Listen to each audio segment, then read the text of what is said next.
ಖಂಡಿತ ಇವತ್ತು 1.5 ವರ್ಷಗಳ ನಮ್ಮ ಮುಖ್ಯಮಂತ್ರಿಗಳ ಒಂದು ನೇತೃತ್ವದಲ್ಲಿ ನಮ್ಮ ಸರ್ಕಾರ ಮಾಡಿರ್ತಕ್ಕಂಥ ಸಾಧನೆಗಳು ಏನು ಇವತ್ತು ಗ್ಯಾರಂಟಿ ಯೋಜನೆಗಳನ್ನು ಅನುಷ್ಠಾನ ಮಾಡಿದ್ದೀವಿ.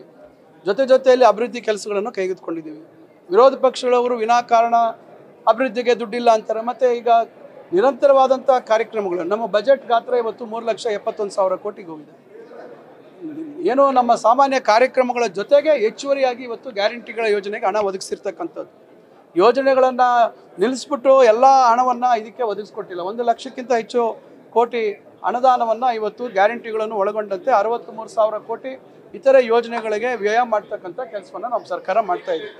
ಅದರಿಂದ ಹತಾಶರಾಗಿ ವಿರೋಧ ಪಕ್ಷದವರು ಇಲ್ಲ ಸಲ್ಲದ ಆರೋಪಗಳನ್ನು ನಮ್ಮ ಮುಖ್ಯಮಂತ್ರಿಗಳ ಮೇಲೆ ಇರ್ಬೋದು ಅಥವಾ ಇತರರ ಮೇಲೆ ಇವತ್ತು ವಫ್ ವಿಚಾರದಲ್ಲಿ ಇವೆಲ್ಲ ಅವರ ಸರ್ಕಾರ ಅವರ ಆಡಳಿತಾವಧಿಯಲ್ಲಿ ಇದ್ದಂಥ ಸಮಸ್ಯೆಗಳನ್ನು ಇವತ್ತು ನಮ್ಮಿಂದೆ ಇವತ್ತು ಸಮಾಜವನ್ನು ಜಾತಿ ಹೆಸರಲ್ಲಿ ಹೊಡಿತಕ್ಕಂಥ ಒಂದು ಪ್ರಯತ್ನ ಮಾಡ್ತಾ ಇದ್ದಾರೆ.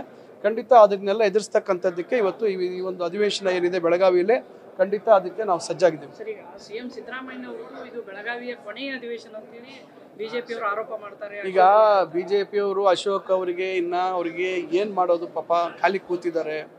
ಏನೋ ಒಂದು ಹೇಳ್ತಾ ಇರಬೇಕು. ಹೋದ ಸತಿ ಹೇಳಿದ್ರು ಲೋಕಸಭಾ ಚುನಾವಣೆ ಆದಮೇಲೆ ಅಂತ ಹೇಳಿದ್ರು, ಮತ್ತೆ ಹೇಳಿದ್ರು, ಈಗ ಡಿಸೆಂಬರ್ ಅಂತಾರೆ. ವಿಜಯೇಂದ್ರ ಅವರು ಹೇಳ್ತಾ ಇದ್ದಾರೆ. ಪಾಪ ಅವರು ವಿರೋಧ ಪಕ್ಷವಾಗಿ ಏನೋ ಒಂದು ಬಾಯಿ ಬಡ್ಕೋಬೇಕಲ್ವಾ. ಸೊ ಅವರು ಏನೋ ಒಂದು ಬಾಯಿ ಚಪ್ಪಲಿಕ್ಕೆ ಅವ್ರು ಹೇಳ್ತಾ ಇರ್ತಾರೆ. ಅದರ ವಸ್ತುಸ್ಥಿತಿ ನಿಮ್ಗೆ ಗೊತ್ತಿದೆ.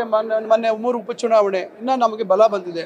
ನಮ್ಮ ಒಂದು ಸ್ಥಾನ ಆಯಿತು, ಇನ್ನು 2 ಹೆಚ್ಚಾಯಿತು. ಅದರಿಂದ ನಾವು ಇನ್ನೂ ಹೆಚ್ಚು ಅವರು ನಮಗೆ ಎಷ್ಟೇ ಅವ್ರು ನಮ್ಮ ಬಗ್ಗೆ ಟೀಕೆ ಮಾಡಲಿ, ಎಷ್ಟೇ ನಮ್ಮ ಸರ್ಕಾರವನ್ನು ಅಸ್ಥಿರ ಮಾಡ್ತಕ್ಕಂಥ ಅವರು ಪ್ರಯತ್ನ ಮಾಡಲಿ, ನಾವು ಇನ್ನೊಂದಷ್ಟು ಬಲಗೊಳ್ತಕ್ಕಂಥದ್ದು ಆಗ್ತಾಯಿದೆ. ಸಿಎಂ ಬದಲಾವಣೆ ಯಾವುದೇ ಕಾರಣಕ್ಕೂ ಸನ್ಮಾನ್ಯ ಸಿದ್ದರಾಮಯ್ಯನವರ ಬದಲಾವಣೆ ಪ್ರಶ್ನೆ ಉದ್ಭವ ಇಲ್ಲ.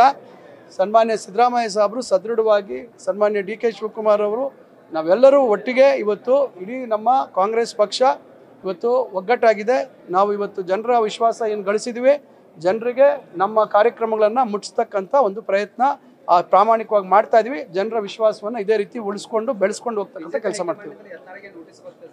ಈಗ BJP ಅವರು ನೋಟಿಸ್ ಕೊಟ್ಟಿದ್ದಾರೋ ಇಲ್ವೋ ಅದು ನಮಗೆ ಸಂಬಂಧ ಇಲ್ಲ. ಅದು BJP ಅವರ ಆಂತರಿಕ ವಿಚಾರ. ಇವತ್ತು ಅವರ ಪರಿಸ್ಥಿತಿನೇ ಅವರೇ ಮನೆ ಒಂದು 3 ಬಾಗಿಲು ಅಂತಾಗಿದೆ.